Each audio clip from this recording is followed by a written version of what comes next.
Welcome to Eric Hörst's Training for Climbing podcast. Training for Climbing podcast. Training for climbing. Training for climbing. Training for climbing. Hello, everybody, and welcome to episode number 22 of the Training for Climbing podcast. This episode's going to be much different than previous podcasts. Rather than my typical long format, some might say a bit intense training lectures of the past, this episode is going to be a lighter, easier to digest, and hopefully fun question and answer session that we'll call Ask Coach Hörst. If this goes well, and if the feedback is good, then I'll do this type of question and answer session every month or two, in addition to my normal topic-focused podcasts on the science and best practices of training for climbing. Okay then, let's dive right into question number 1, and this comes from Kai in Cape Town, South Africa. And he says that he's a student, and as a climber he's moving into red pointing around the 513B range. He has access to a university bouldering gym, but it's pretty basic with just a 45-degree bouldering wall, campus board, no hangboard. But Kai says that he has a portable hangboard that he carries around and uses with him. The problem with the university bouldering gym, he says, is that there's no free weights for antagonist training or for doing weighted pull-ups or weighted hangboard training. So his first question is it all right to do the weighted hangs on his portable hangboard? He has one of those, I guess, awesome woodies, but here in the United States, there's a great board by Tension called the Flash board, which I take with me to the crag to warm up, but it's not a home training board to do extensive weighted hangs and such on. You really want to use a mounted board to do weighted hangs and to do extensive at home or at the gym fingerboard training. The portable boards are great for warming up at the crag, but they are not really a replacement for a training board. So in following up on this first question from Kai, what are his options? Well, to purchase or to get the university bouldering gym to purchase a good fixed hangboard, a wooden board, a plastic board, anything that has some comfortable pockets and some edges and maybe some pull-up jugs. That's all you really need. In fact, I would propose that perhaps the campus board at the university gym, you could do some weighted hangs using the rungs of the campus board. If they're 14 millimeters or 20 millimeters or even maybe upwards of an inch, 25 millimeters, that's a good size. And campus rungs tend to be comfortable that you could do weighted open crimp hangs, half crimp hangs, pocket grip hangs on the campus rungs. Now, there's still the issue of not having any weights available at the climbing gym. Maybe you just want to purchase a weight belt, a couple of 10-pound weight plates that you can hang from a belay loop of your harness. Often you can find that type of equipment used and get it for just a few bucks. Weighted hangs are extremely effective, and for an advanced climber, it's really an important part of your training program. Not necessarily year-round, but when you're doing strength phases during your off-season, trying to take your strength to the next level, then doing some weighted hangs, and eventually you can move on to one-handed hangs when you're strong enough. Those are crucial exercises for taking your game to the next level. Now, his second question kind of speaks to programming a little bit. Right now, he's doing his bouldering workout at the university gym one day, and then going to a separate gym that has free weights to do the antagonist training on the next day. And that's fine to do the climbing exercises one day and the antagonist training the next day. What you want to be careful, though, is if you're going to that weightlifting gym also to do weighted pull-ups or to do some weighted hangs on a pull-up bar or some other apparatus there at the fitness gym, well then, that's turning into a second climbing day workout. And that also is okay as long as in aggregate you don't exceed about 4 days per week. I like to tell climbers that if you're training hard, if you're bouldering and climbing hard, then the aggregate, the total number of days per week that you should be seriously weighting your fingers should be limited to 4 days, so that there's 3 days of relative rest and recovery for the tendons of your fingers, your elbows, your shoulders, so that they're not constantly, day after day after day being stressed in a climbing specific way. Now, there are times you can break that rule. If you're doing a light endurance workout on the climbing wall that's very submaximal, well, you could do that as a 5th day, let's say, per week. But in terms of real heavy training, weighted pull-ups, weighted bouldering, weighted hangboard, campus boarding, all of those types of exercises should total no more than 4 days per week. Really, exercise programming, although many climbers become good self-coaches, it's really nice to have somebody to work with you personally who can make more of a subjective assessment of what you need and where you're at and what the best exercise program is for you. So if there's somebody like that in Cape Town, you might want to try to track them down as well. So I hope that gave you some useful information, Kai. Happy training. The next question comes from Tim in California. He says, "Hey, Coach Hörst, I enjoyed how you described your off-season training in your podcast." I think that was 2 episodes ago. However, I live in Southern California, so I'm blessed with good climbing conditions year-round. Therefore, I really don't have a climbing off-season, and so I'm looking for your recommendations on how to get on a good training program, but still climb outside pretty much every weekend year-round. So, Tim, lucky you in terms of the whole weather situation of Southern California. It is a year-round outdoor sport there, and that can be a good and a bad thing. It's a good thing for getting outside and having fun, and just being in nature and that whole outdoor climbing experience. That is what most of us live for. The downside is it is hard to get on a quality training program and make significant gains if you're always going outside and trying to climb performance, say every single weekend. And so that is where, if you live in a more difficult climate, like I do here in Pennsylvania, or many folks do around the world, where there are definite seasons and maybe a cold, snowy winter off-season where you're going to be kind of camped in a gym and just training. And so in those locations, you have a definitive off-season where you can dedicate 2 or 3 or 4 months to building out your aerobic energy system or taking your maximum strength and power to the next level. But if you're climbing outside year-round, or if you're on an endless road trip, well, then you really can't train for gains. And so, first of all, I would say in terms of an effective training program, if you check out the 3rd edition of my Training for Climbing book, there's a section on DUP, Daily Undulating Periodization. And it's a scheme that you can employ to help address kind of a weekly training schedule where maybe you're outside bouldering for 2 days on the weekend or sport climbing for 2 days on the weekend, whatever, but still get in 2 meaningful workouts during the week.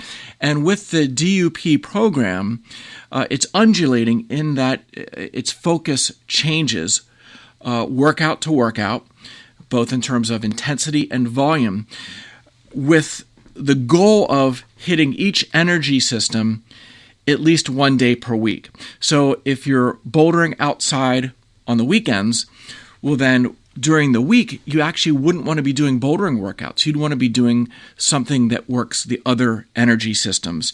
You could do 4x4 bouldering, which would be more of a power endurance focus. Or you could do a day of ropes climbing, which of course is also kind of anaerobic lactic, anaerobic energy system focused if you're doing longer pumpy roped climbs. And then on the weekend, if you're just bouldering, that's more just max power and max strength, which is anaerobic alactic focused, as covered in my previous podcast. Conversely, if you're sport climbing on the weekends, well then indoors, you're 1 or 2 days at the gym during the week, say on a Tuesday and a Wednesday. You might do a max strength and power workout on Tuesday, so that focuses on the anaerobic alactic energy system. And then on Wednesday, you could do a power endurance session, some ropes climbing, or even a lower intensity, higher volume aerobic energy system session where you're getting some pump. You're kind of right around that anaerobic threshold, but you're never going over the edge deeply and getting that vicious pump, which you are likely to get if you're sport climbing outside and pushing your limits on the weekend. So again, with that type of schedule, you hit each energy system at least once per week, one of them twice perhaps, over the course of the week. And that is a way to kind of keep all three energy systems up to snuff and keep you performing at a pretty high level throughout the season, though, again, it's not a program that's likely to take you to the next level of strength or power.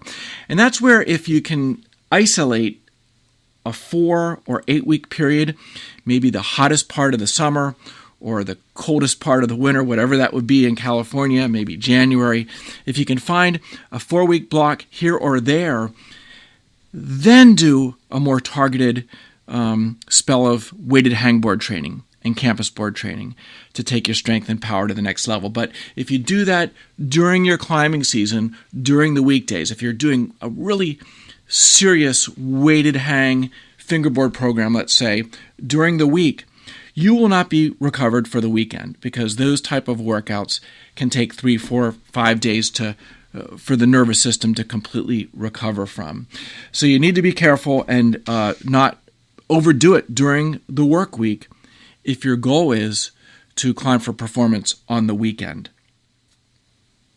So hopefully, Tim, that helps you out. I know it's not an easy answer, but it just kind of comes down to planning as best as you can around weekend trips that are most meaningful to you. Like you're doing a long weekend in Bishop, well then you probably want to do a good taper and make sure you're fresh when you arrive at Bishop.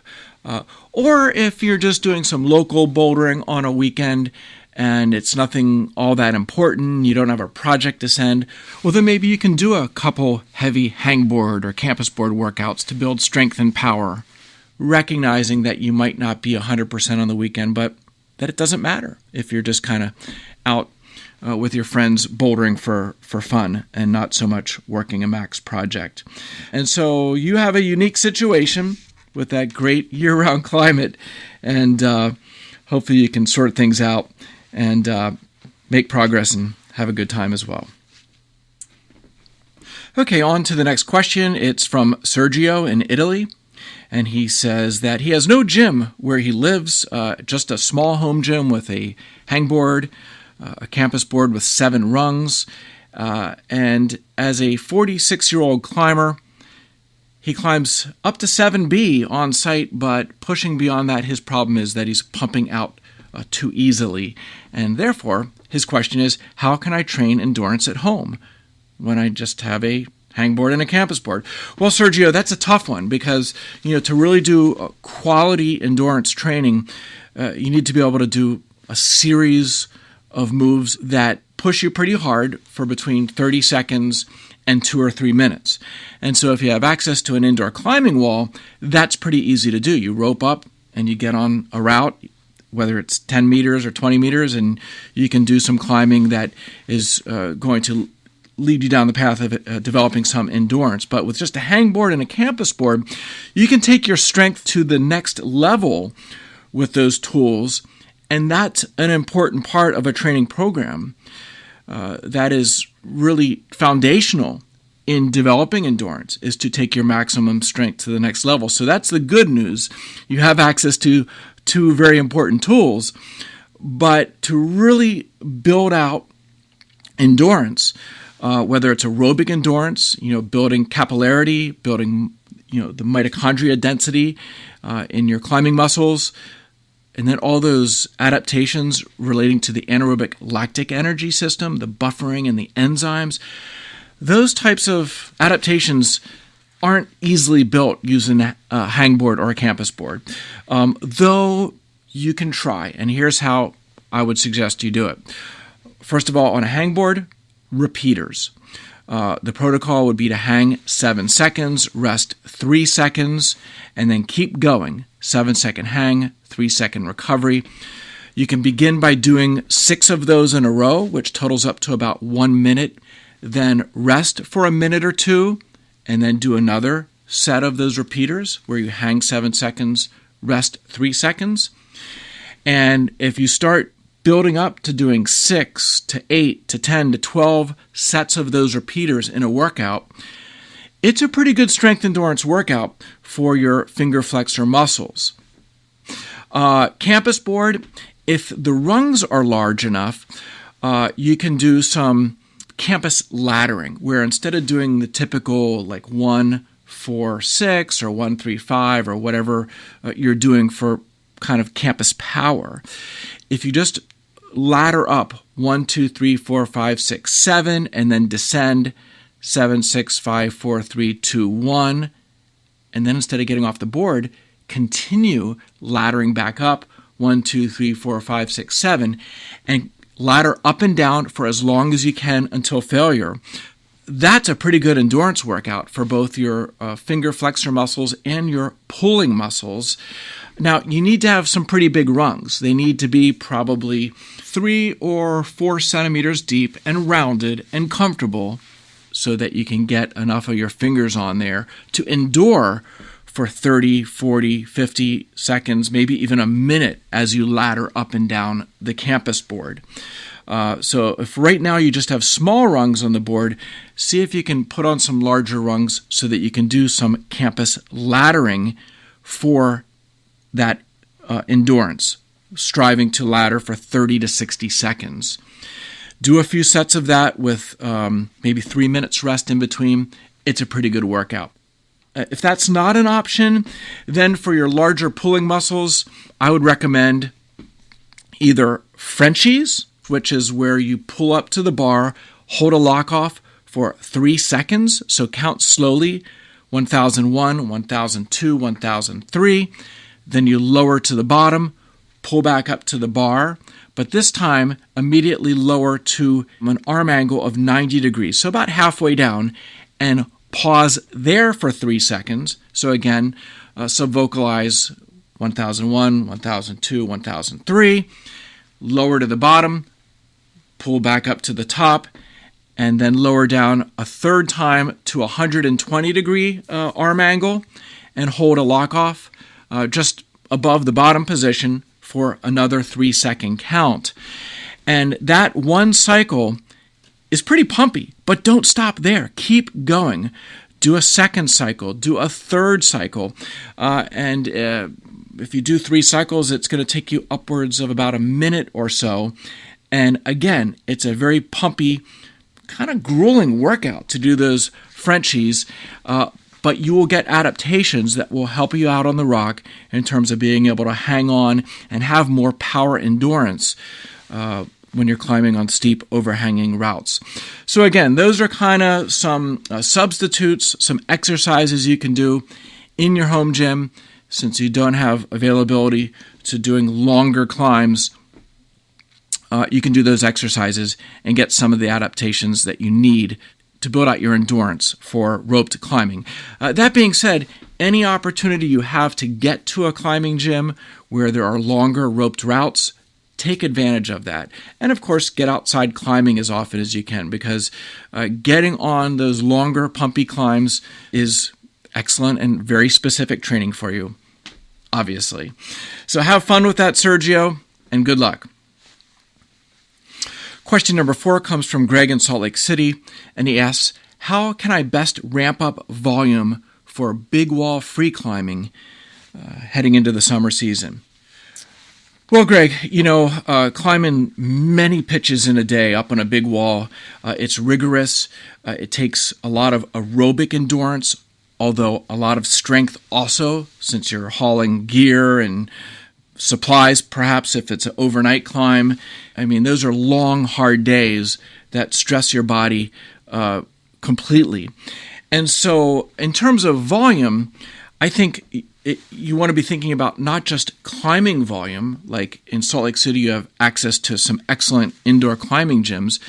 Obviously having some days you go to the gym and log 800 or 1,000 feet of climbing indoors.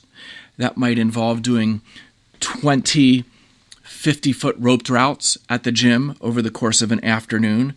That's a good climbing-specific approach, just to developing the endurance in your climbing muscles, but also doing some form of aerobic activity, whether it's trail running or cycling, rowing machine, a couple of sessions per week of that as well to develop that generalized aerobic energy system, the strength of your heart, your whole cardiovascular system.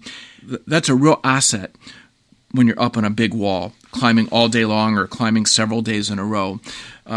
Just having endurance in the climbing muscles is not enough. You need kind of that total body endurance as well. And a third thing, though this doesn't speak so much to volume, but doing some weight training, some whole body exercises like some squats or some deadlifts. In the third edition of my Training for Climbing book, I give some information on how to incorporate weight training that will make you stronger but not heavier, because of course the last thing a serious climber wants to do is be packing on a lot of muscle weight that is just extra weight to carry up the cliff, to carry up the climb. So you can't just go do a bodybuilding workout or a CrossFit workout. Those types of protocols are likely to pack on muscle mass that you really don't want. So again, kind of a three-pronged approach. Climb for volume in the gym twice a week. Get a couple of good generalized aerobic workouts in twice per week, like running for an hour twice a week, and then doing some weight training a couple days a week leading up to your trip, and then a good taper the last 7 to 10 days before your big wall climb. Will hopefully have you climbing your best when you're up on the wall. Okay, on to question number 5. This is from Matthew in California, and he says, how do I safely and properly employ progressive overload in my finger training protocol while continuing to climb in the gym and outside on the weekends? Well, Matthew, an earlier question, I kind of danced around this subject a little bit of, serious fingerboard training with weight during the climbing season. It's a tough mix, because if you're really doing max weight hangs, or if you're using a campus board and doing a rigorous maybe 10 to 20 sets on a campus board, it's hard on the nervous system. And if you do that on a Wednesday or Thursday, you're not going to be 100% on Saturday. You might think you are, but you're not. Your nervous system will not recover that quickly. Perhaps if you do it on a Tuesday, if you're young and recover quickly and eat right and sleep right, you might get it all back by a Saturday. So if you really want to do a hard fingerboard session, I would do it on Tuesday if you're a Saturday, Sunday outdoor climber. But again, to really make gains on the fingerboard, you need to do 2 weighted repeater workouts per week, or max weight hang workouts per week. And that's really a tough thing to do if you're climbing outside every single weekend. If you're trying to do a hangboard workout on Tuesday and Thursday and then climb for performance on the weekend, you just aren't going to be climbing your best. And so, as I expressed in the earlier question from Tim, also a Californian, you guys are in a unique predicament. And, you just need to be a little smarter about your planning and try to work around the most important trips and make sure that you're fresh and strong for those trips.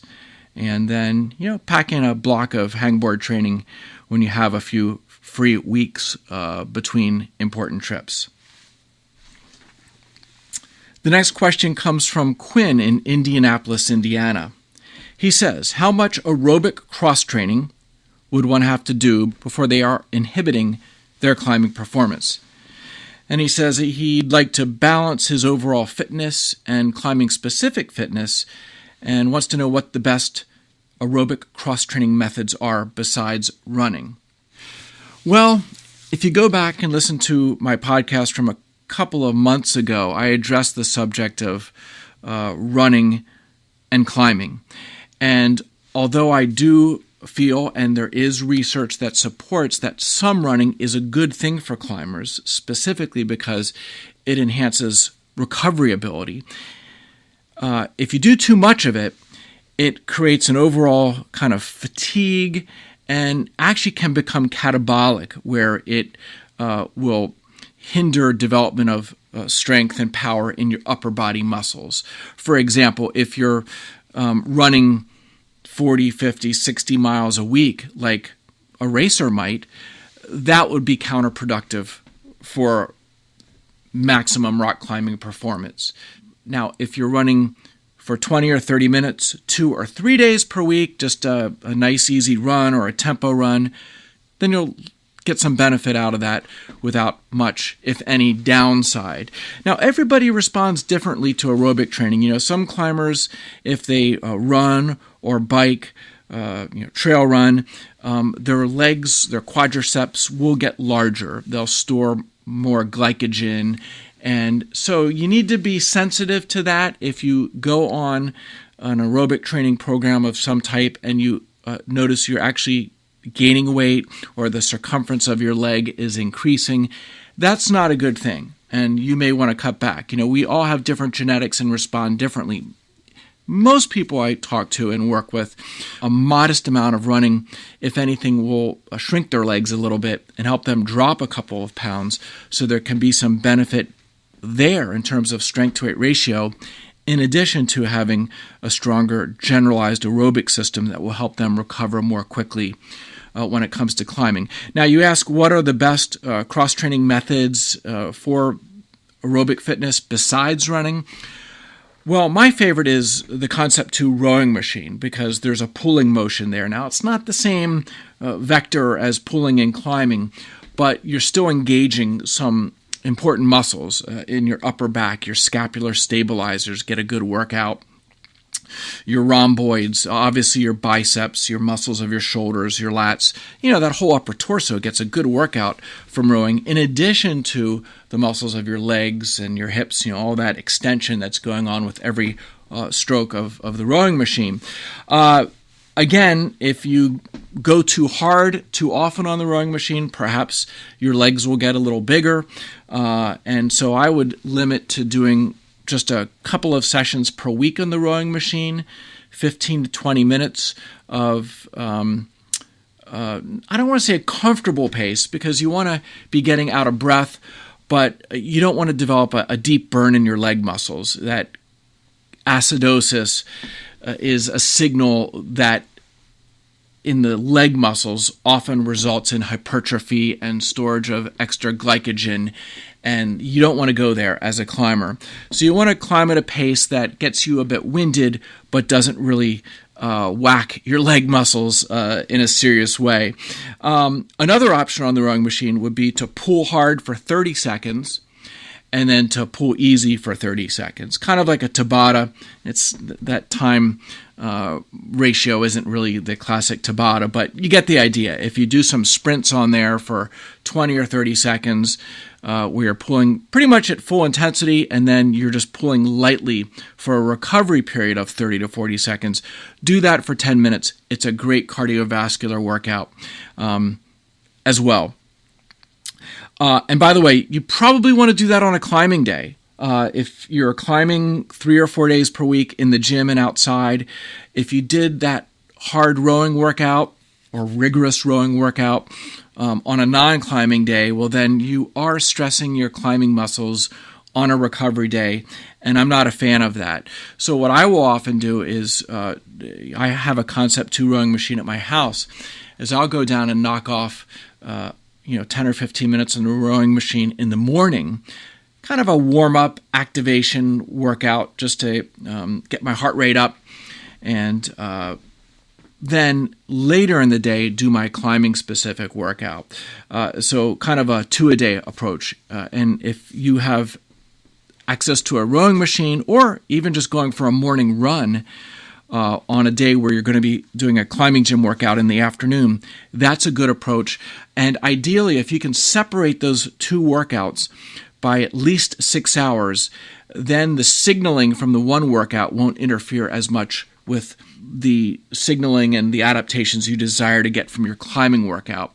If you do them all together and it turns into a 3 or 4 hour workout where you have all these different things going on, it gets a little more muddy in terms of the signaling and just what your body is going to accomplish or yield from that long workout that had many facets to it.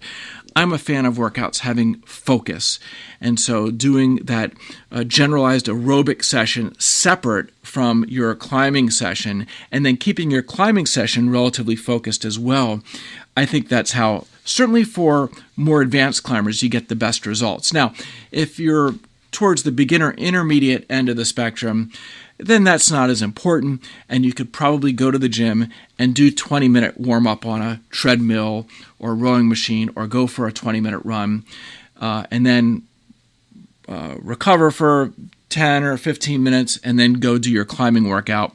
And there's probably no downside to that approach of using kind of the aerobic activity to warm you up for your climbing workout. So there's a long answer to a short question. Okay, next question comes from Brian in Washington, D.C. He says, can you advise on what to do during the few minutes of rest between pull-ups or fingerboard sets? Should I walk around, stretch, do sit-ups, a combination? And how does this differ from rest between red point attempts? Great question, Brian. And it's something that I think maybe is overlooked by a lot of climbers. That, they don't plan out the minutes of their workout as crisply or as thoughtfully as you're asking here. But, for many of us, life is busy and time is valuable.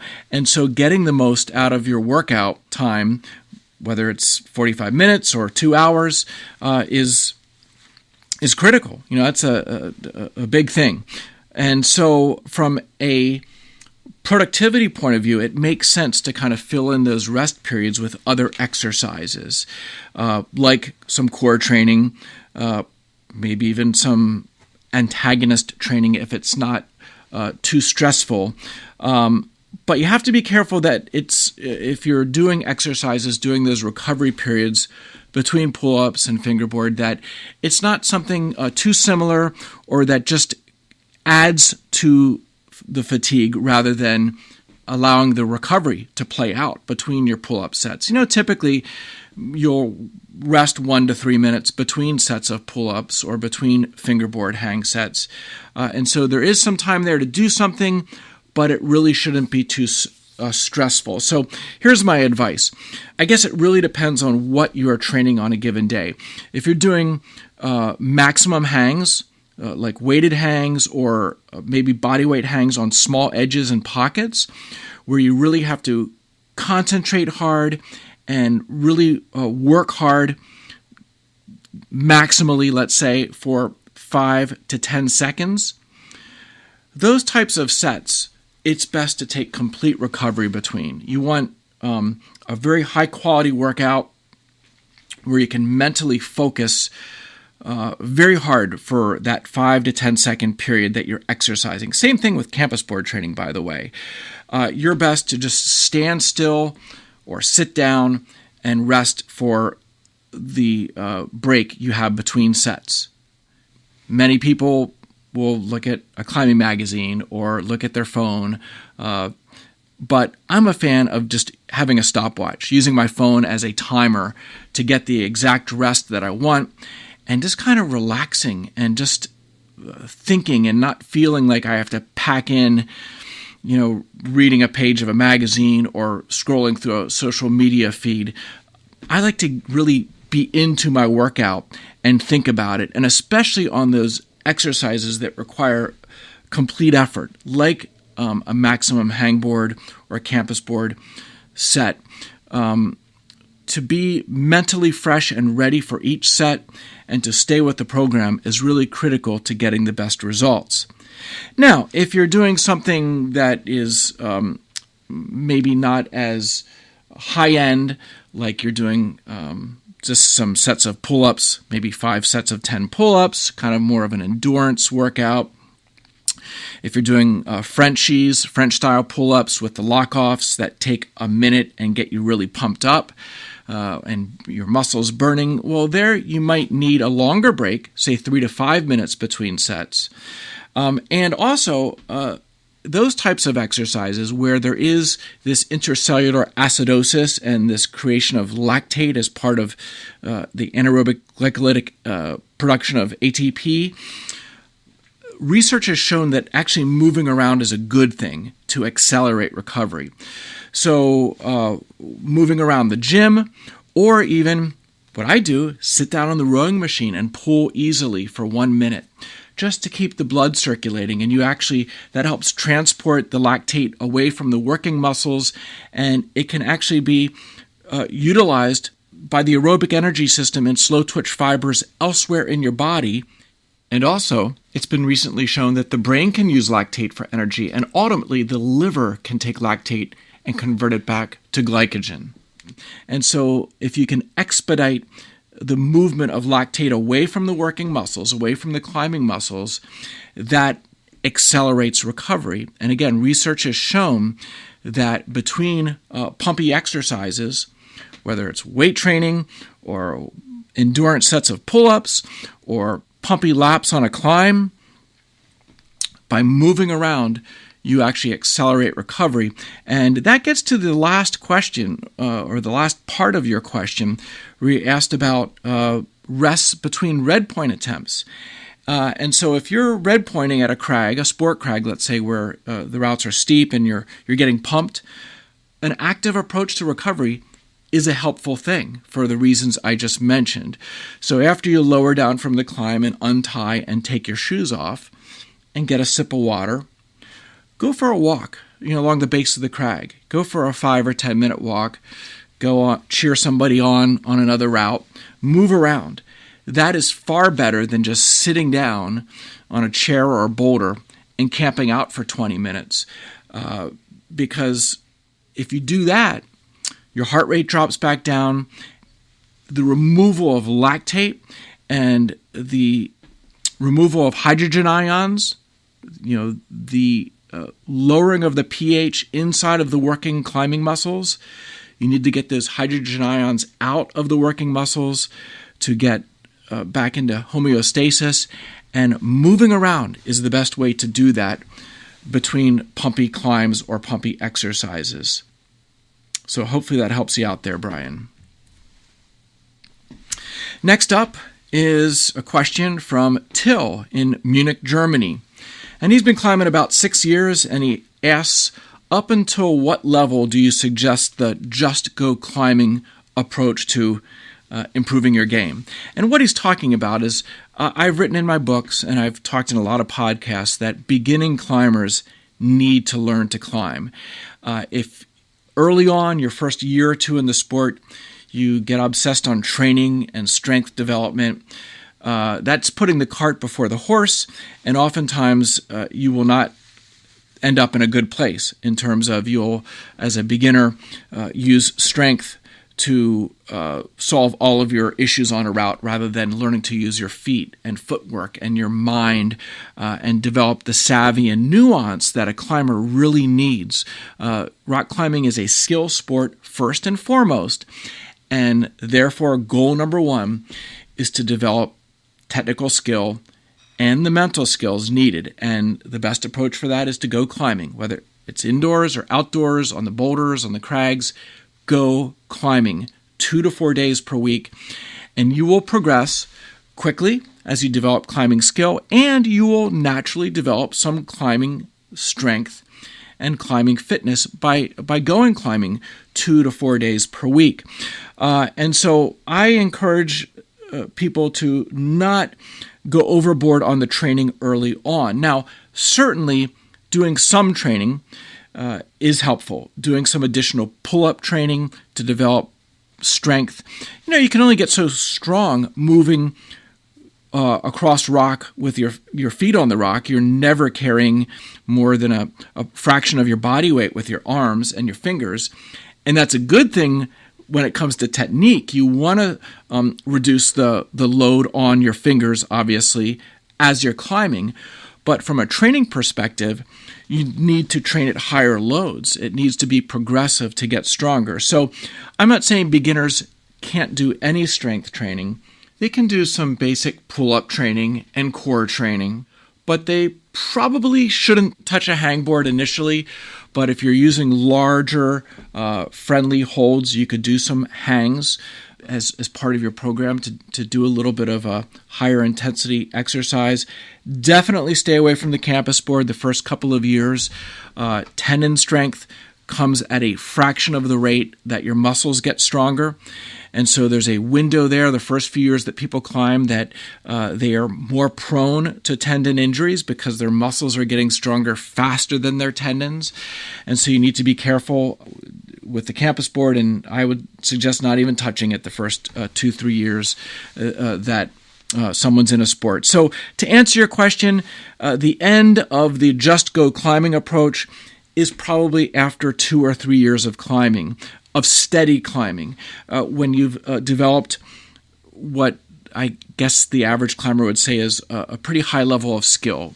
Whether that's climbing 5'10" or breaking into 5'11s, perhaps, or in European grades, being solid in the 6th grade. Once you're there, you can probably start easing into more strength training. Probably not doing anything too crazy yet, like heavy-weighted hangs or campus boarding.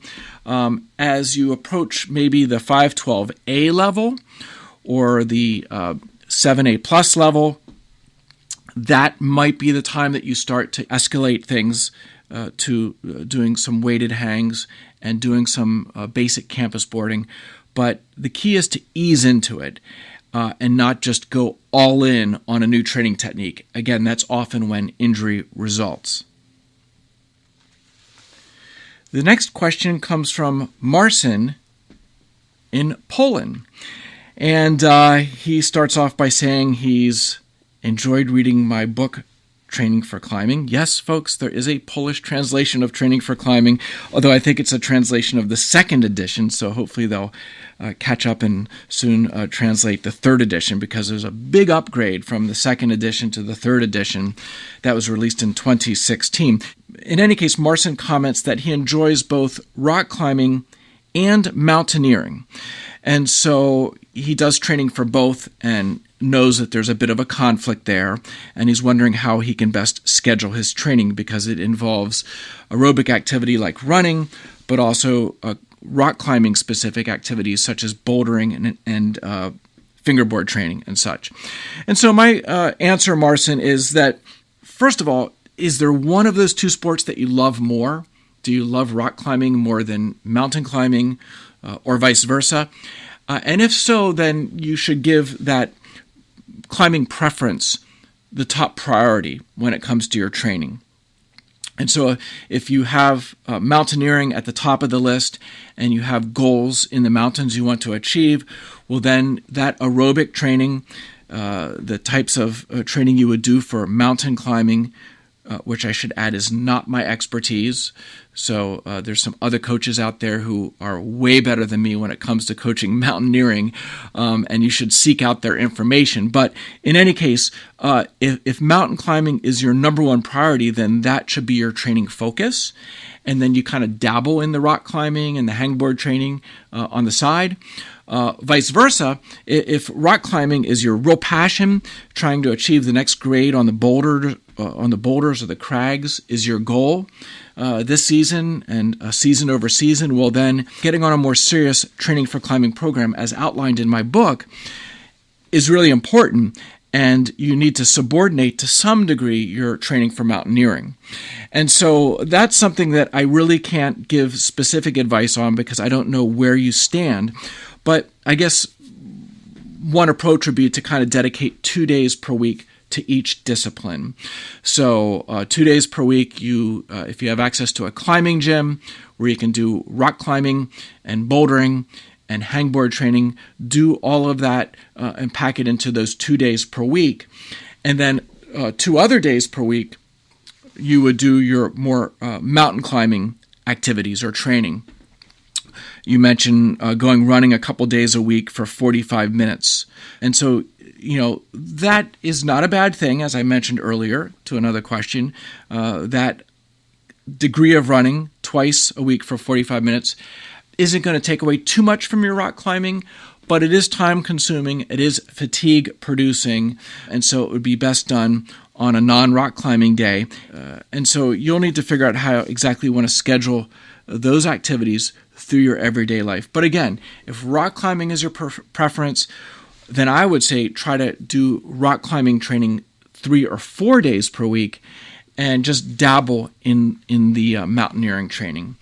And perhaps do a little less running than what you mentioned here. Maybe just do 2 runs per week for 20 or 30 minutes each. Okay, let's make this the last question. My goal was to keep this episode of Ask Coach Hörst under 45 minutes. Well, that obviously has not happened, but we're going to try to keep it close. So this comes from Gregor in South Africa, and he says, I was hoping you'll be able to give me some advice on how to train to climb 7A, that's 511D here in America, and he's a sport climber, but he's also keen on playing rugby, and he finds himself, he says, playing more rugby than climbing, and doing more rugby-specific training than climbing-specific training. And therefore, he feels like he's really hit a plateau in climbing. And he asks, what general tips do you have for getting stronger for climbing? And he adds here that his current weight is about 80 kilograms. And he realizes that that's pretty heavy to climb hard. His goal would be to climb, he says, 7A+, which is 512A. Well, first of all, Gregor, 80 kilograms, yeah, that's pretty heavy for a rock climber. That's about 175 pounds or so. But I know a lot of people who climb 7A+, 512A at 175 pounds. So I don't think you should be too discouraged there about your body weight. Would dropping down to 75 kilograms of body weight be better for your rock climbing? Absolutely, it would. But if you enjoy rugby, well, life is about enjoyment and pursuing passions. And if you have an equal or greater passion for rugby, then I say don't sweat the 80 kilogram body weight, because you can reach your climbing goal of climbing 7A+ at that body weight if you keep developing your climbing skill and your economy on the rock, so that you are conserving energy and reducing those energy leaks that most climbers, pretty much all climbers, have on the rock to some degree or another, and make the most of the climbing strength and endurance that you have. In terms of specific training, with rugby, kind of like American football, you do a lot of full body exercises, strength training exercises that can build bulk, which is not ideal for rock climbing. But again, if you train in the right way, you might be able to get stronger for rugby to improve your game there without increasing your weight above 80 kilograms. And the way to do that is to do heavy lifts, but for low repetitions, kind of the old 5 sets of 5 reps protocol that is really quite good for building strength without building mass. A lot of American football players train more by doing sets of 10 reps or 8 to 12 reps. That is a little more of a hypertrophy protocol to build size and some strength. But if you're a climber, you don't want to be building size, that's for sure. Strength, always a good thing, but strength without added size, without hypertrophy, is a little more tricky to come by.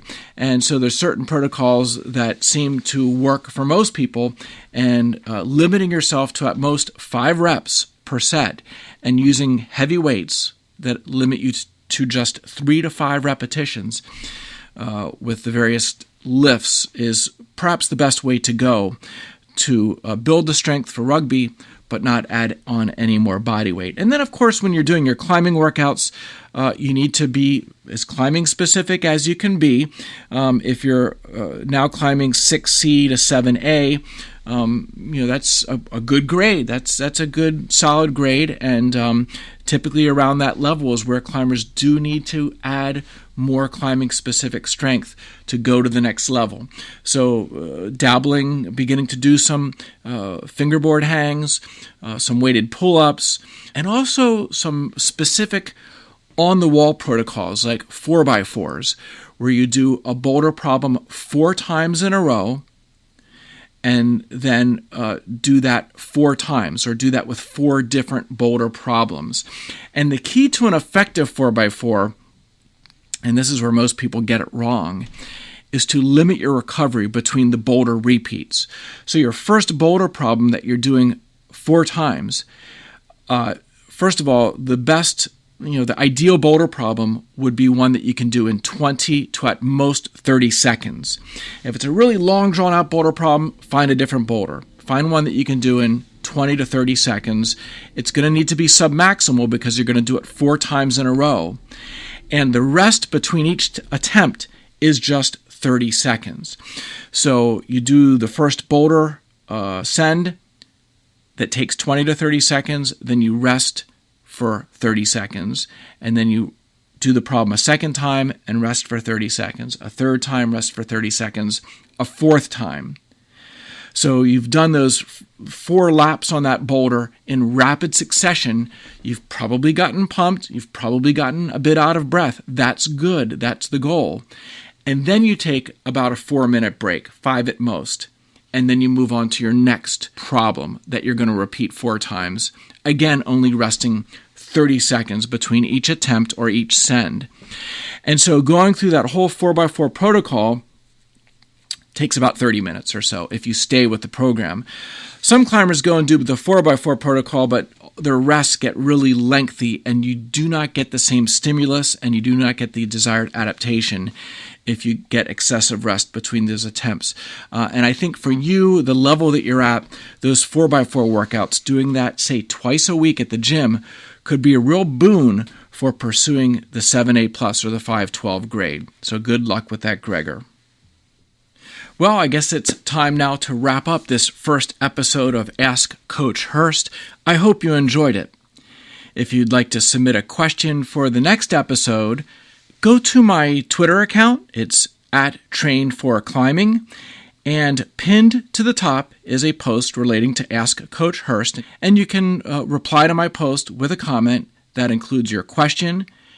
And please do mention your name, location, and how many years you've been climbing. And keep your question short and to the point. And just maybe I'll feature it in the next episode, which I imagine I'll release sometime during the month of May. Of course, the next Training for Climbing podcast will come out before then, probably around May 1st, and that episode will be the next in my series on the bioenergetics of rock climbing and energy system training for rock climbing. I've gotten a ton of feedback on my last episode, which delved into anaerobic alactic energy system training. It's a super complex topic. It's challenging to grasp onto. I've spent hundreds of hours, literally over the last 5 years, reading research, experimenting, delving deeply into the subject, and trying to put the puzzle together as it relates to climbing. And I'm not 100% there, but I'm well on my way, perhaps as far as anybody on the planet when it comes to applying this information to climbing. And so I'll continue to share the information with you. In the next podcast, we'll look at training the lactic energy system and how you can develop more power endurance and anaerobic capacity, things that really come into play when climbing long boulder problems or through long crux sequences. So that's a podcast not to be missed. Of course, I encourage you and ask you to visit my website, trainingforclimbing.com. There's lots of great articles there and some videos, and You can check out some of the best books relating to training for climbing. I have the 2 Gimme Craft books from Germany available, as well as Jerry Moffat's Mastermind book, and of course the text that I've written, Training for Climbing, the Rock Climber's Exercise Guide, How to Climb 512, Maximum Climbing. Lots of good material if you want to study up, be inspired, and learn to train at the next level and climb at the next level. Check out those resources.